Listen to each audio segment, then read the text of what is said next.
Baik, bismillahirrahmanirrahim. Alhamdulillah wassalatu wassalamu ala Rasulillah wa ala alihi wa ashabihi wa man wala wa ba'd. Kita lanjutkan pembacaan kitab Kashfus Satir Syarah Qawamitratun Nadhir, yang mana kitab Radul Nadhir ini merupakan karya monumental dari seorang ulama yang sangat terkenal, yaitu Muwaffaquddin Ibnu Qudamah Al-Maqdisi, ulama abad yang ke-6 Hijriah. Baik. Sekarang kita masuk di halaman 184, paragraf terakhir, Aqsam Muqaddimatil Wajib. Pembagian Muqaddimatul Wajib. Jadi setelah kita mengetahui apa itu Muqaddimatul Wajib, kemudian kita juga membahas hukum Muqaddimatul Wajib, yang mana hukum Muqaddimatul Wajib ini dalam permasalahan itu ada 3 aqwal, ya. Silakan tugas antum nanti antum cari itu sahibul aqwal, ya. Sahibul aqwal as-salasa itu untuk mencari, coba nanti kembali ke ta'liqnya Ibnu Badrun atau ke Al-Mustasfa, karena di kitab ini disebutkan ashabul aqwal. Nah, kemudian setelah kita tahu al-aqwal as-salasa, ya, baru kemudian kita masuk ke syurut muqaddimatul wajib. Apa saja syurut muqaddimatul wajib itu juga sudah kita bahas di pertemuan kemarin. Nah, sekarang kita masuk ke aqsam muqaddimatul wajib. Aqsam muqaddimatul wajib. Jadi muqaddimatul wajib ini kita bagi menjadi 2 kisim. Ya, di muqaddimatul wajib qisman. Al-qismul awal muqaddimatun yatawaqqafu 'alaiha wujudul wajib. Ya. Bagian yang pertama, dia adalah suatu muqaddimah yatawaqqaf 'alaiha wujudul wajib. Keberadaan sesuatu yang wajib itu bergantung kepadanya. Maksudnya apa? Perkara yang wajib itu ada dengan adanya dia. Imma min jihati syar'i at-taharah lis-shalah wa imma min jihatil aqli kas-sair ila Makkah lil hajj.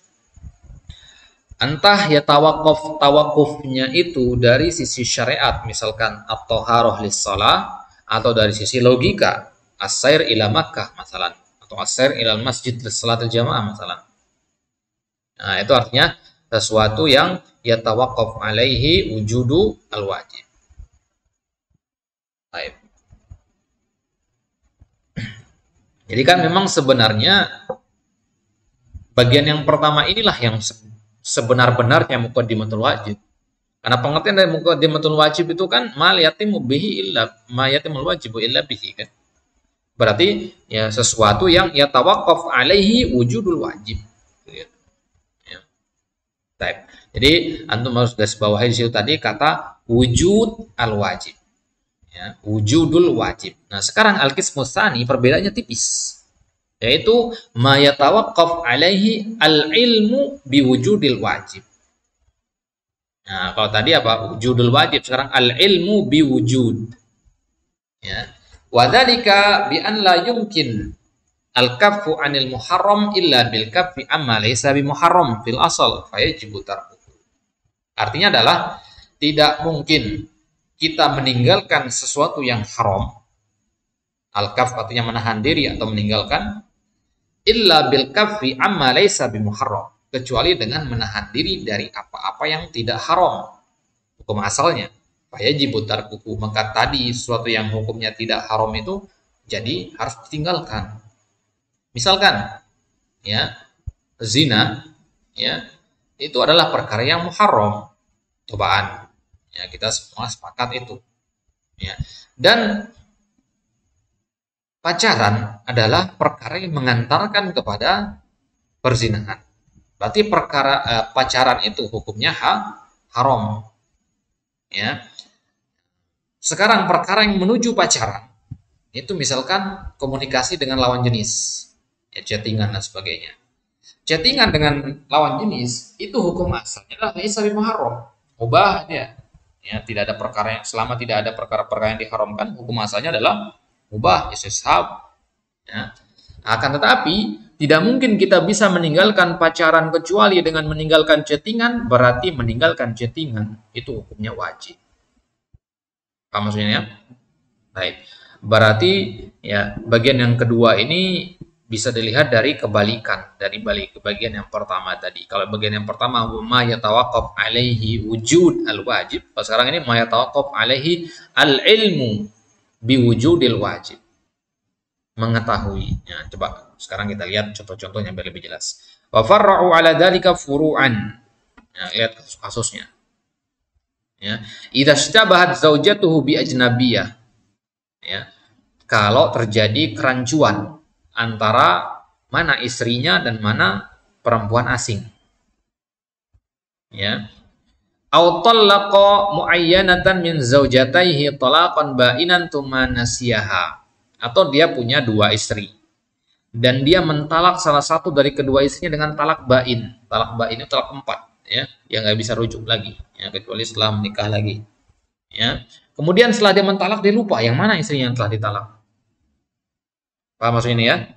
Atau dalam kondisi ya antum menikahi ya seorang perempuan yang mempunyai saudari kembar. Kemudian antum bingung yang mana istri antum karena sangat mirip sekali. Maka dalam kasus seperti ini, papihataini surataini yajibul kafu anhuma, maka wajib dia menahan diri dari menyentuh kedua-duanya. Nah, jadi tak boleh dia sentuh siapapun dari kedua-duanya. Ihdahuma li'annaha muharramatul asal. Ihdahuma li'annaha muharramatul asal. Ya. Kenapa? Karena hukum asal dari perempuan itu adalah haram. Wal aslu fil abda'i at-tahrim. Hukum asal dalam al-abda' artinya kemaluan. Hukum asalnya adalah haram. Ya. Kalau hukum asal dalam air itu kan suci kan? Al aslu fil ma'i at-taharah. Tapi kalau dalam kemaluan, ya, kemaluan itu maksudnya dalam hubungan pernikahan, menyentuh perempuan yang bukan mahram sebagainya, ya, itu hukum asalnya sebaliknya haram. Sebagaimana ibadah hukum asalnya adalah haram. Maka kembali ke hukum asal di sini ya. Berarti kalau terjadi kerancuan antara perkara yang mubah dan perkara yang haram, kita lihat kembali ke hukum asalnya. Ini kaidah yang sangat penting ini. Ya, kalau pahami baik-baik kaidah ini akan ada banyak pertanyaan nanti yang jawabannya bisa dijawab dengan kaidah ini. Jadi prinsip berpikirnya seperti itu. Kembali ke hukum asalnya. Ya, kembali ke hukum asalnya. Apa hukum asalnya? Ya, misalkan kemarin antum menanyakan tuh hukum ChatGPT dalam penulisan bahas atau skripsi apa? Ya ChatGPT itu kan dia sekedar tools, ya sekedar alat doang. Jadi hukum asal dari alat itu adalah mubah. Itu kita kembali ke hukum asal berarti. ChatGPT itu hukum asalnya saya mubah. Nah sekarang kita lihat ada nggak ilah lain di situ. Ya kalau memang ada ilah, misalkan dia aturan dari kampus itu tidak boleh pakai ChatGPT misalkan karena tidak ilmiah sebagainya. Nah kalau ada ilah seperti itu, ilah itu yang dipertimbangkan. Baik. Wasaniyatu lil illatil ishtibah. Jadi perempuan dari dua perempuan tersebut, perempuan yang pertama haram karena memang hukum asalnya haram untuk disentuh sebelum dinikahi maksudnya. Kemudian perempuan yang kedua nggak boleh disentuh karena apa? Ilahnya ilah ishtibah. Apa maksudnya? Jadi dua perempuan itu nggak boleh antum sentuh-sentuh dua-duanya. Ya. Kenapa? Ya, karena perempuan yang pertama, ya, entah dia istri atau bukan, karena antum nggak bisa menentukan yang mana istri antum, ya hukumnya haram karena memang hukum asalnya sebelum antum nikahi dia tidak boleh antum sentuh. Kembali ke hukum asalnya, sebagaimana sebelum antum nikahi. Kemudian perempuan yang kedua tidak boleh juga antum sentuh karena ada ilah al-ishtibah. Ishtibah itu samar tadi, syubhat. Fahuna la yumkinu tawassulu ilal wajibi wa huwa tarkul haram illa bitarkil mushtabah bihi. Nah, itu dia. Maka nggak mungkin kita sampai kepada perkara yang wajib. Apa perkara yang wajib dalam masalah ini? Meninggalkan melakukan sesuatu yang haram. Apa itu? Menyentuh perempuan yang bukan mahram. Ya. Jadi meninggalkan perbuatan yang haram itu tidak akan bisa terwujud dengan kecuali dengan meninggalkan perkara yang samar-samar tadi.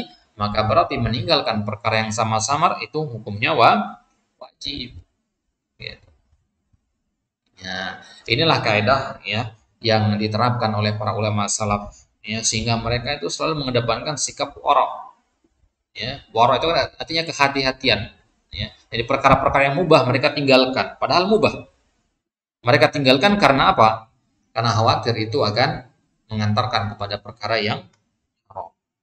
Itu namanya sikap wara. Yang kedua, surah masalah yang kedua adalah idza waqa'a baulun bima'in qalilin.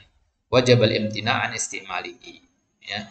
Kalau ya, ada air kencing masuk ke dalam air yang sedikit, maka wajib kita untuk tidak menggunakan air tersebut.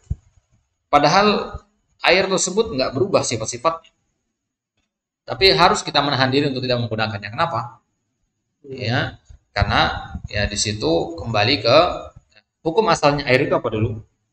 Ya, suci. Ya, hukum asalnya suci sampai dia berubah sifat-sifatnya.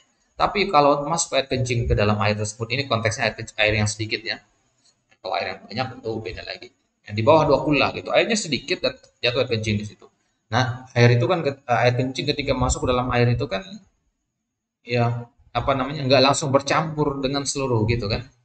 Nah, misalkan antum menyampurkan tetes cat yang warna merah ke dalam air, kan dia itu nggak langsung nyebar memenuhi semua itu. Ya, tapi karena kita nggak bisa membedakan mana air yang sudah bercampur dengan air kencing itu dan mana yang belum, hanya semuanya kita hukumnya tidak boleh digunakan. Begitu. Sama seperti misalkan ada orang buang air kecil di 3 ember, ya, di salah satu dari 3 ember. Kemudian dia lupa di ember yang mana dia kencing tadi, maka ketiga-tiga ember itu nggak boleh dipakai. Gitu. Ya. Baik. Kemudian yang ketiga, idza ishtabahat maitatun bimudzakkar. Ya, kalau terjadi kerancuan antara bangkai dengan hewan yang telah disembelih. Antum habis sembelih ayam, kemudian antum taruh. Ya. Datang orang kemudian meletakkan bangkai ayam ya, di sebelah ayam yang telah antum sembelih tadi. Bentuknya sama, ya, sama-sama masih hangat badannya dan sebagainya karena baru mati dia. Ya, bentukannya sama semua persis. Antum nggak bisa bedakan mana bangkai, mana hewan yang antum sudah sembelih. Makanya seperti itu berarti dua-duanya itu tidak boleh antum konsumsi. Baik. Poin yang keempat, idza ishtabahat thiyabu siyab at-tahirah bin najasa yalzamu an yusalliya bi adadin najis wa yazidu wahidah aw nasiya salatan minal khamsi fa yajibu an yusalliya khamsan litahaqquqi min bara'ati ad-dhimma. Kalau jadi kesamaran antara pakaian yang kotor ya, mana pakaian yang kena najis mana yang enggak begitu ya, yalzamu an yusalli bi adadin najis wa yazidu wahidatan aw nas wa yalzamu an yusalliya bi adadi an najis. Kita pantau tulisnya begitu. Ini dua contoh berarti jatuhnya situ ya. Asyab at-tahira bin najasa yalzamuhu an yusalliya. Ya. Ya, bi adadin najis wa yazidu wahidatan aw nasiya salatan wajib an yusalliya khamsat litahaqquq min bara'ati ad-dhimma. Berarti ini surahnya ketika lagi sholat berarti ini ya. Ketika lagi sholat, kemudian pakaian terkena najis. Ya. Kemudian dia lepas pakaiannya itu, maka wajib dia menambah 1 rakaat lagi. Ya, karena 1 rakaat tadi dianggap telah gugur. Ya, atau dia nasiya sholatan minal khams, ya. Wajibu an yusalliya khamsan, ya. Ya. Au nasiya sholatan minal khams. Gimana ini kan? Walau alamnya enggak paham. Tinggalkan saja soal masalah yang keempat ini. Ini kayaknya ada kesalahan kalimat di sini karena ini masuknya 2 contoh dia di sini. Ya kan? Tadi di awal disebutkan tentang pakaian, tapi kenapa kok di belakangnya malah masuk ke apa namanya? Jumlah sholat. Yang kiranya 2 kali sholat. Hmm? Yang kiranya 2 kali, satu pakai baju bersih, satu pakai baju kotor. Kalau yang seperti itu nggak mungkin ada istibah, bisa biasa karena kan kita bisa, kalau antum bisa mengganti pakaian yang kotor dengan pakaian bersih kan berarti tidak ada kesamaran lagi, antum tahu gitu mana yang kotor. Maksudnya kalau ada 2 pakaian Oh, lagi nggak dipakai, bingung menentukan mana yang kotor, berarti yang belum dipakai. mungkin seperti itu. Allah alam, tinggalkan saja masalah. Masuk ke poin yang kelima, idza ikhtalata sa'ilun maghsubun mubahin mithlihi wajaba al-imtina. Nah, itu kalau bercampur air zat cair, yang mana zat cair ini adalah maghsub. Maghsub artinya hasil gosok, hasil rampasan. Dia bercampur dengan air yang mubah, yang semisal dengannya. Misalkan antum rampas madu orang 1 gelas, kemudian antum campur ke madu antum yang memang antum punya dari hasil yang halal. Wajibal imtina, maka sekarang 1 botol madu itu semuanya nggak boleh untuk konsumsi. Baik. Yang keenam, idza ikhtalata mauta muslimina bi kuffarin wa lam yakun at-tafriq yajibu as-salatu 'ala al-jami' wa yanwi bi salatihi al-muslimin. Kalau tercampur antara ya korban perang ya antara kaum muslimin dengan kaum kafir dan tidak bisa kita bedakan mana nih korban dari pihak kaum muslimin, mana korban dari pihak orang kafir, maka ya kita sholati saja mereka yang ada di situ dan kita niatkan sholat kita hanya untuk yang muslim saja, tidak yang kafir, karena sholat orang kafir itu tidak boleh. Wa hunaka man dzakara qisman tsalisan wa huwa wujubu dukhulil ghayah fi al-mughya wa masalu lahu bi ghusli al-marfaqain wal ka'bain fil wudu wa ghuslu juz'in min ra'si ma ghusl wajhi fil wudu wa masala ba'duhum bi imsaki juz'in min al-lail fi siyamil wajib.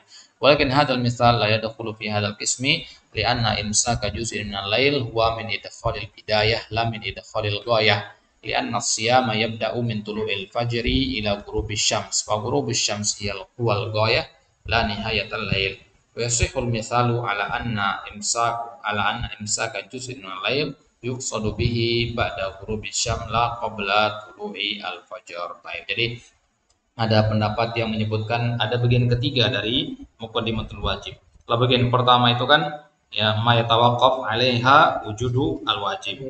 Ya, kalau kemudian pendapat yang kedua yang ma yatawaqqaf 'alaiha al-ilmu bi wujudil wajib. Kemudian ada mengatakan al-qismus salis. Al-qismus salis kata mereka ini berarti pendapat yang lemah sedikit pengikutnya.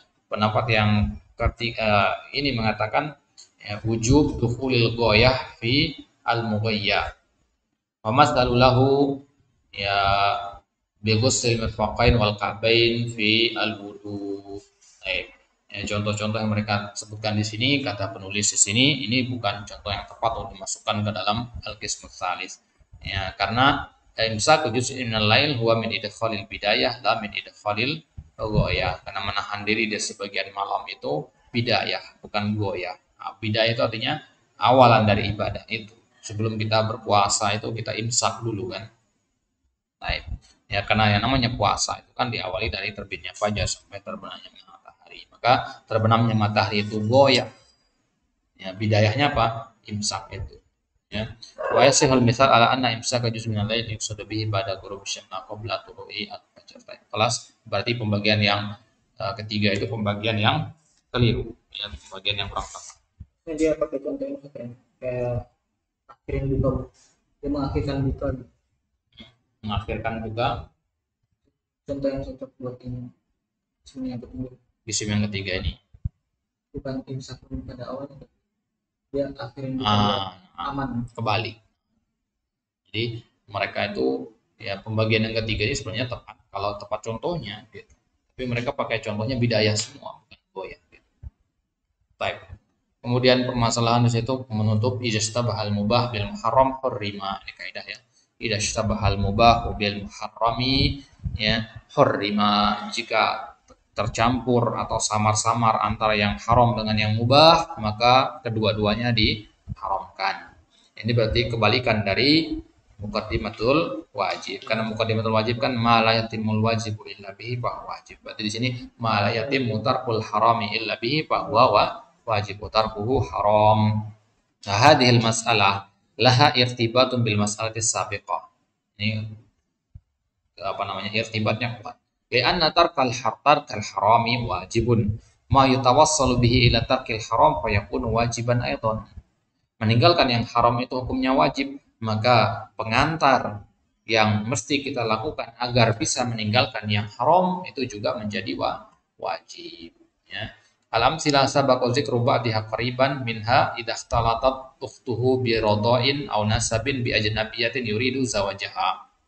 Ya, misalkan di satu kampung antum ingin menikahi seorang perempuan di satu kampung, ternyata di kampung itu juga ada saudara-saudari sepersusuan antum. Tapi antum nggak tahu yang mana saudari sepersusuan antum di kampung tersebut. Yang antum hanya tahu bahwasanya saudari sepersusuan antum itu ada di situ. Berarti ada kemungkinan perempuan yang ingin antum nikahi itu adalah perempuan yang merupakan saudari sepersusuan antum.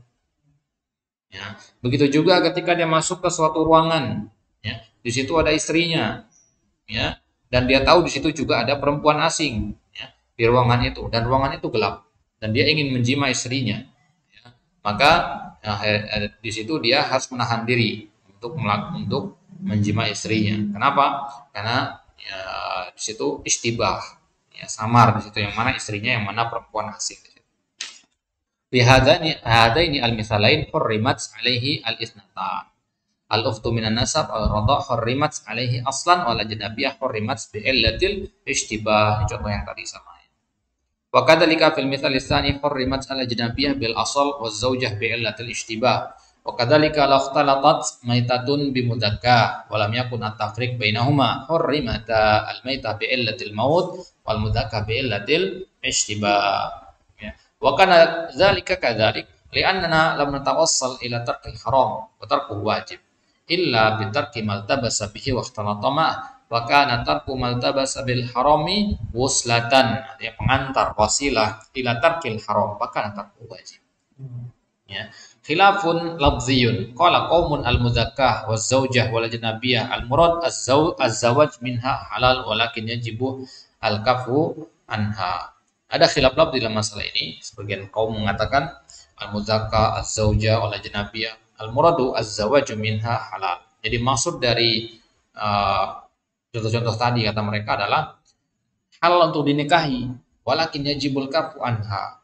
Ya, jadi perempuan yang di kampung tersebut yang ingin untuk menikahi tersebut, meskipun ada illatul ishtibah, boleh untuk menikahi, tapi nggak boleh untuk menggauli. Nah, ini kan gimana nih? Mutanaqid gitu. Maka bantahan dari penulis sini, ya tarar Ibnu Qudamah ala hadzal qaul faqala hadza mutanaqid. Id kaifa takunu hadhihi halalan wajibul kafu anha? Gimana mungkin halal tapi wajib dijauhi kan? Li'anna ma kana halalan la yajibul kafu anhu. Ya, karena namanya sesuatu yang halal itu enggak wajib kita menahan diri darinya. Namanya saja halal, diperbolehkan. Lakin yuqal innal khilafa lafziyun li'anna man qala innal mudakkata waz zawjata halalun ay bihasabil asl, ya, wa inna ma yajibul kafu anhuma listibahihima bil haram. Jadi ilah yang kita harus tahu di sini. Kenapa tidak boleh? Ilahnya adalah illatul istibah, ya.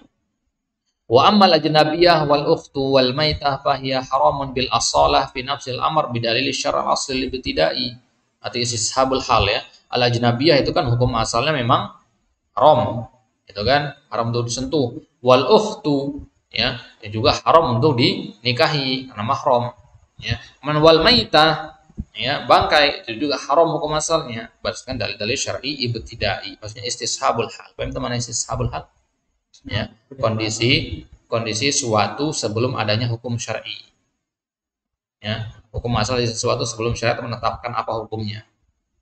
Misalkan sekarang, apa hukumnya, ya, antum belajar sambil minum kopi? Nah, ini kan tidak ada aturan dalam syariat. Berarti istishabul hal. Istishabul halnya adalah mubah. Ya, karena itu perkara yang mubah. Kecuali kalau, ya, antum belajar sambil minum khamar. Nah, ini kalau khamar kan nggak mungkin istishabul hal karena khamar ada larangannya. Ya, innamal khamru wal maisir wal ansab wal azlam rijsun min amali syaitan. Baik. Wa hadha bina'un 'alal qa'idatil qailah idza ikhtalatal halal wal haram fayaglibul haramul halala.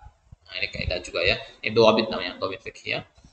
Idza ikhtalatal halal, kalau bercampur antara yang halal dan yang haram, maka dikedepankan yang haram atas yang ini, namanya warok itu. Kalau ditanya sama orang apa itu warok, yaitu ketika tercampur antara yang halal dan haram, antum kedepankan yang haramnya atas yang halal. Mengedepankan yang haram artinya antum melihat sisi haramnya lebih besar daripada sisi halalnya. Berarti ini adalah lawan dari sifat bermudah-mudahan. Gitu.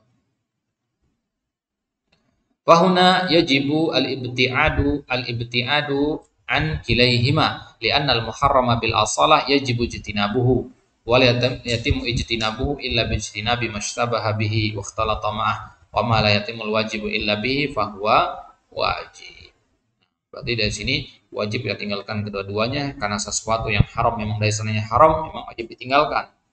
Ya. Dan meninggalkan sesuatu yang dari sananya memang sudah haram tidak akan sempurna kecuali dengan meninggalkan sesuatu yang lain. Berarti meninggalkan sesuatu yang lain ini juga hukumnya wajib. Wa ma la yatimul wajibu illa bihi fa huwa. Jadi kaidahnya berarti ma la yatimul wajib illa bihi fa huwa wajib, ini bisa juga kita masukkan ma la yatimmu al mubahu illa bihi fa huwa mubah, ma la yatimmu al haramu illa bihi fa huwa haram. Ya ma la yatimul mandubu illa bihi fa huwa mandub. Itu ya. Nah, maka nanti akan kita temukan lagi kaidah ini dalam pembahasan hukum mandub, mubah dan sebagainya. Baik, itu di akhir dari pembahasan kita tentang al-wajib. Insyaallah taala di kesempatan selanjutnya kita akan masuk ke pembahasan al-mandub ya.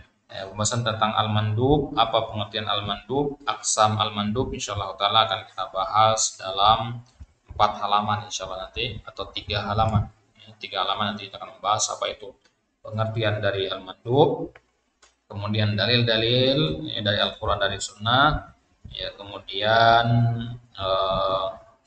tentang apakah mandub itu ma'murun bihi amla, jadi khilaf nanti ya, ada permasalahan situ nanti, al mandubu ma'murun bihi amla ya, kemudian mal haqiqah ya fil wujub, ada ya, apakah hukum asal segala sesuatu itu mandub atau wajib, al amru lil wujub au lin nadab ya. Nah, kemudian baru kita masuk ke aksamu al mandub ya, nanti ada kita bahas istilahnya mahya as-sunan ar-rawatib ya, sunanul huda dan seterusnya ya, sunanul zawaid, itu insyaallah taala akan kita bahas di kesempatan selanjutnya. Wallahu taala alam, wassallallahu ala nabiyina Muhammadin wa ala alihi wasallam wa akhiru da'wana alhamdulillahi rabbil alamin.